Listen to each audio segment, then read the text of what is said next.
सब सब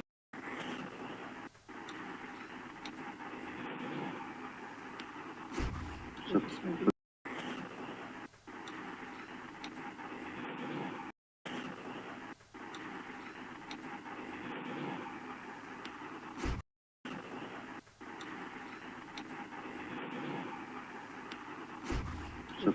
स्वागत है।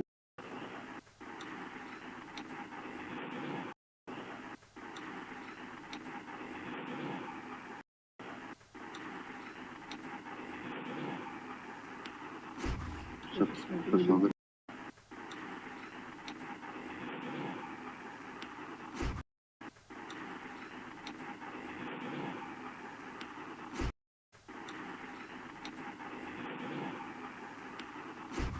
सबका स्वागत है। सबका स्वागत है।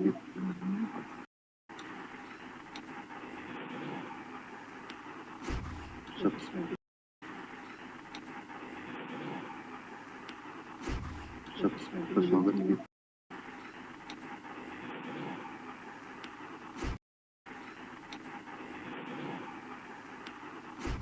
सबका स्वागत है।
हरे कृष्ण। तो सबका स्वागत है रत्नमास।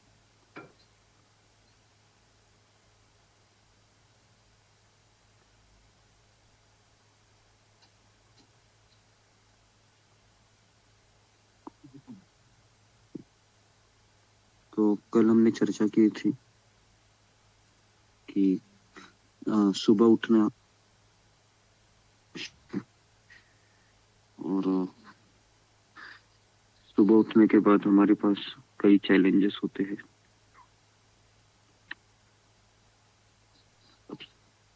सबसे पहला चैलेंज होता है कि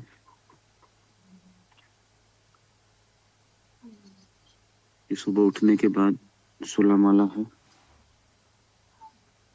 वह अच्छे से करना है। दूसरा चैलेंज होता है हमारे पास कि हमको नींद आती है बहुत या फिर हमारा मन डिस्ट्रैक्ट होता है। ये तीसरा चैलेंज होता है कि मन है हरे कृष्ण महामंत्र न सुनकर कई चीजें को स्वीकार करने लगता है। ये तीसरा चैलेंज होता है। चौथा चैलेंज हमारे पास ये होता है कि एक समय में हमको पूरा करना होता है, क्योंकि सबको जिम्मेदारियां भी होती हैं कि इतने समय में हमको उतना ही समय मिलेगा। खास करके लेडीज के लिए, जेंट्स है वह उसको सुबह ज्यादा कुछ नहीं होता है, ज्यादा उसको जिम्मेदारियां नहीं होती है, ऑफिस जाना होता है मैक्सिमम।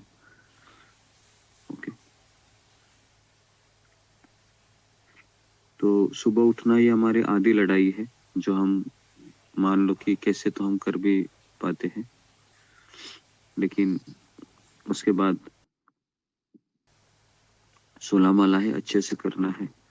तो उसके लिए हमें मानसिक परिश्रम करना होता है। थक जाते हैं हम 16 माला करने के बाद, क्योंकि अगर व्यक्ति प्रयास करेगा तो उसको मानसिक परिश्रम करना होता है।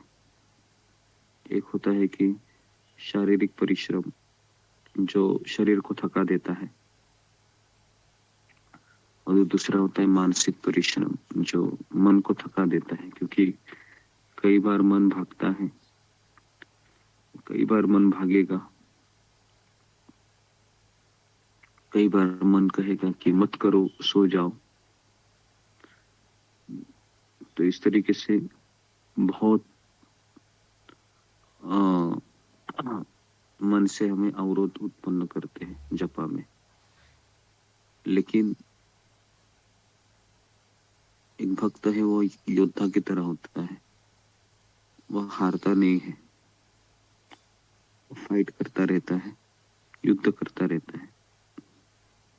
और गीता हमें क्या सिखाती है कि हमारा युद्ध हमारे मन से है। हमारे मन को हमको बार बार समझाना पड़ता है, बार बार, रोज। लेकिन जप करने के लिए हमें बैठ तो जाते हैं, लेकिन जप करने के बाद हमें क्या सोचना चाहिए कि मैं एक भिखारी हूँ, भिक्षुक हूँ, और मैं कृपा के लिए गिड़गिड़ा रहा हूँ।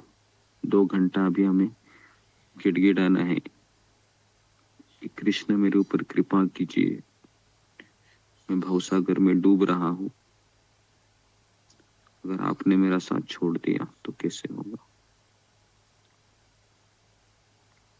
हम शिल प्रभुपाद को, हमारे आचार्यों हैं, उनको हम प्रार्थना करते हैं कि आप मुझे विनम्रता दीजिए, आप मुझे नाम रुचि दीजिए, आप मुझे भक्ति में आगे बढ़ने के लिए प्रेरणा दीजिए। तो इस संसार में सबसे भाग्यशाली व्यक्ति कौन है? जिसको भगवान की कथा या भगवान का जप करने का अवसर मिलता है। और इस संसार में सबसे भाग्यशाली व्यक्ति वो है जिसको ये अवसर बार बार मिलता है, रोज मिलता है। वो इस संसार का भाग्यशाली व्यक्ति है। लेकिन ये भाग्यशाली होना भी एक तरीके से हमारे लिए वरदान है। और अगर हम इस भावना से आएंगे सुबह उठ के, कृष्ण ने मुझे एक अवसर दिया है। और देखिए, घर की समस्या है तो हमेशा रहेगी। मैं ये नहीं कह रहा हूँ कि आप लोगों के घर में समस्या नहीं है, बहुत समस्या है, और ये चलता ही रहेगा। कभी बेटा बीमार होगा, कभी पति चिल्लाएगा, कभी पत्नी चिल्लाएगी, कभी पड़ोसी बोलेंगे, कभी रिश्तेदार में समस्या होगी, कभी ऑफिस में ये होगा वो होगा, बहुत सारी चीजें हैं। ये चलता रहेगा, इसको हम रोक नहीं सकते, ना हम कभी रोक पाएंगे, है ना।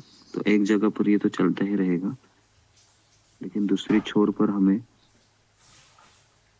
ये समझना है कि मुझे ये सुबह का जपा करना ही है।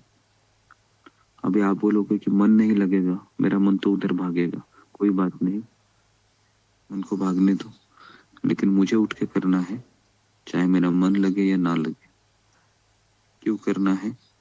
क्योंकि मैंने मेरे गुरु को वचन दिया है, मैंने कृष्ण को वचन दिया है, मनुष्य जन्म मुझे इसलिए मिला है कि मेरा माला करो, है ना। क्योंकि अगर आप माला छोड़ेंगे तो क्या समस्या रुक जाएंगी? घर में चिल्लम चिल्ली रुक जाएगी? बताओ, नहीं ना, ये तो चलता ही रहेगा। इसका जपा से कुछ कनेक्शन नहीं है ना। तो इसलिए हम कभी भी जपा के ऊपर उसका ये मत कर देना आघात कि अभी मेरा मेरा घर प्रॉब्लम में है ना, मेरे घर के लोग प्रॉब्लम में है, मैं जपा कैसे करूं? नहीं, ये चलता रहेगा। हम जपा करें या ना करें, ये चलता ही रहेगा। तो जपा करना ये सॉल्यूशन है, ये दवाई है ना। दवाई लेना लेना बंद मत कीजिए, दवाई लेना रोज शुरू रखिए, ये चलता रहेगा और फिर एक आदत हो जाएगी ये। और फिर एक आप ऐसे क्षेत्र में प्रवेश करोगे मन के कि आप आपको जीना आ जाएगा ये सब झेलते हुए भी। और फिर लोग आपके पास आएंगे, कैसे कर रहे हो आप ये, इतना सब होने के बाद भी, है ना। तो एक शक्ति प्राप्त होगी, है ना। लेकिन ये शक्ति अभ्यास कई सालों का तपस्या के बाद होता है ना। क्योंकि अगर आप 10 साल भी रहते हैं इस तरीके से तो 10 साल में कई परीक्षाएं होंगी, है ना। और आप पास होते जाओगे, कृष्ण आपको रिवार्ड देते रहेंगे, कृष्ण आपको सम्मान देते रहेंगे, कृष्ण आपको, है ना, ट्रॉफी देते रहेंगे। तो कल परम पूज्य राधानाथ स्वामी महाराज के दर्शन के लिए 10,000 लोग आए थे। मैं पूछ रहा था आप क्यों आए, बोले कि कथा सुनने से भी ज्यादा जरूरी महाराज के दर्शन करने के लिए आ रहे थे। बहुत लोग आ रहे थे, है ना। कई लोगों को देखा कल में जो कई सालों के बाद दिखाई दिए, मतलब मुझे, मैं तो इधर ही रहता हूँ, लेकिन वो अपनी जगह पर उसका अभ्यास करते हैं, साधना भक्ति। तो काफी लोग आए थे, है ना। ऐसा लग रहा था कि भक्तों का सैलाब आ गया है, बाढ़ आ गई है, सब जगह पर इतने 10,000 के आसपास भक्त आए थे। सोचो 100 गाड़ियां आई थी, बसेस वगैरह, सब में भक्त ही थे। और सब भक्त खुश थे। क्यों खुश थे? क्योंकि वो अपने गुरु को देखने के लिए आए थे, वो अपने भक्तों को देखने के लिए आए थे, है ना। तो क्या सबके घर में प्रॉब्लम रहेगी, लेकिन उन प्रॉब्लम में भी वो मुस्कुरा रहे थे। तो यही हमको सीखना है कि समस्याओं में मुस्कुराते हुए भक्ति करना कठिन है, लेकिन क्या करें, है ना। तो बस हम जब भी इसीलिए करेंगे कि कृष्ण, मेरा शरीर भी बूढ़ा हो रहा है ना। और मेरे जो परिवार वाले हैं, ये भी समय के अनुसार उनका भी कोई अलग ही डेस्टिनेशन रहेगा। चाहे मैं उनके लिए कुछ भी करूं, तो भी मैं उनके कर्मों को बदल नहीं सकता।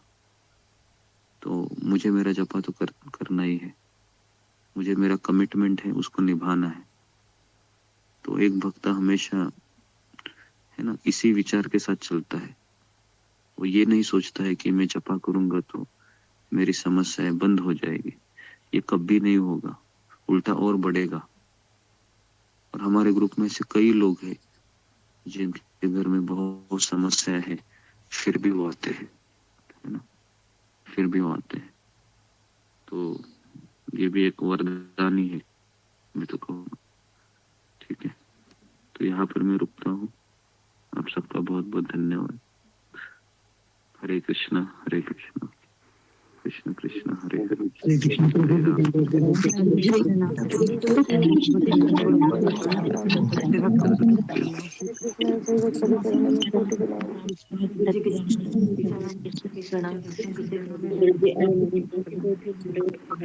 हरे कृष्ण गुरु जी दंडवत प्रणाम। हरे कृष्ण सभी भक्तों को दंडवत प्रणाम। हरे कृष्ण।